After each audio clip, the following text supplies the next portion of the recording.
We have an NHL trade to discuss. Two Canadian teams, being the Toronto Maple Leafs and the Vancouver Canucks, have hooked up for a trade. We'll go over all the details coming up next.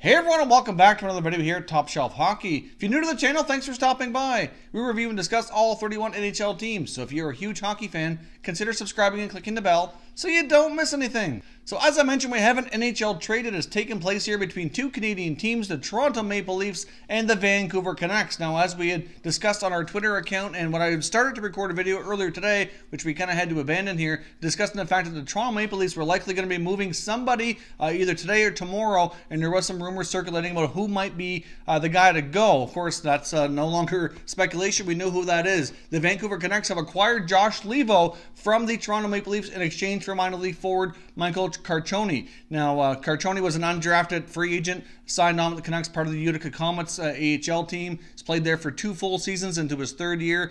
Has kind of like okay, decent American Hockey League numbers, but of course the Maple Leafs really couldn't afford to take on another roster player, which is the whole point of this. So they had to take on somebody who could play in the minor leagues. So that explains why that's the type of player coming back. Now, of course, Josh Leivo has been basically a spare part and underutilized player for the Maple Leafs for quite some time. I mean, he's been in their system for a number of years, and really since about, I think it was 2013-14, he's seen limited action each and every season, played down in the minor leagues a bit, but obviously for the most part, he's really only gotten to play on a more regular basis this year, which was due to the absence of William Nylander. Of course, we just had the William Nylander signing announcement here this past Saturday, which has kind of triggered all this. Obviously, with Nylander not playing and sitting out with that contract dispute up until the weekend, they gave them a little bit more flexibility and allowed some other players to kind of gain a little bit more ice time, and Josh Leivo was a major benefactor of that. I mean, I thought Josh Leivo played relatively well in the time that he was given this year with Toronto. He's certainly an underrated forward who doesn't get a lot of attention in Toronto just because they have so much depth. They're such a deep team at the forward position.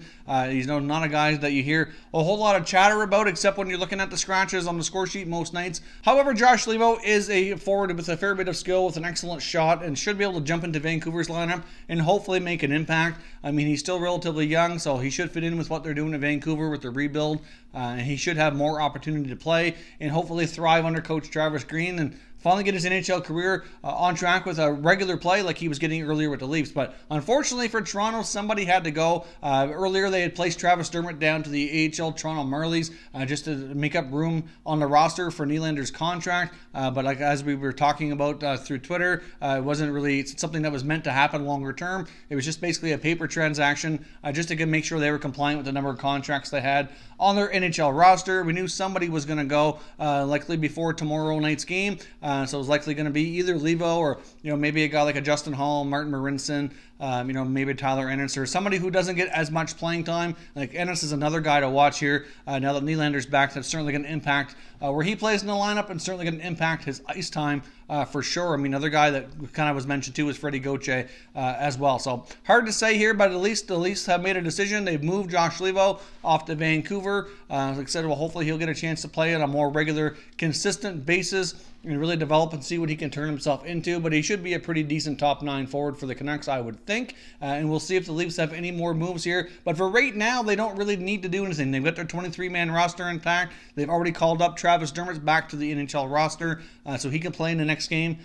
So there's really, like I said, that was really just a paper transaction to make room until they figured out what else was going down. Of course, the other small piece of news here with Vancouver, as well as the Brendan Leipsic, as we mentioned in yesterday's video, was placed on waivers yesterday, and he was claimed again by the Los Angeles Kings. That's 2 waiver claims in 2 days for LA here. So Leipzig's gone from Vancouver. Now, when it was first reported Leipsic was going on waivers, it was also reported that he was kind of making room on the roster for Jay Beagle, who was set to return here soon, but they also could have had this trade in the works as well, bringing Josh Leivo over to the NHL roster for the Canucks. They were probably already likely talking since the weekend, and we're just kind of waiting for each team to kind of make their moves here to kind of get everything finalized. At least that would be my guess. So let me know your thoughts down in the comments. How much of an impact do you think Josh Leivo can have on the Vancouver Canucks? And do you think the Maple Leafs made the right trade here? Obviously, they had to make room for Nylander, which was going to happen sometime this week, but did they trade the right guy? Let me know your thoughts in the comments and we'll continue the conversation. If you're new to the channel here, I hope you consider subscribing. We cover all 31 NHL teams, and there's plenty of content here for all hockey fans to enjoy. So if you're new, hit that subscribe button, and if you like this video, please give it a thumbs up before you go. I'd appreciate it if you did.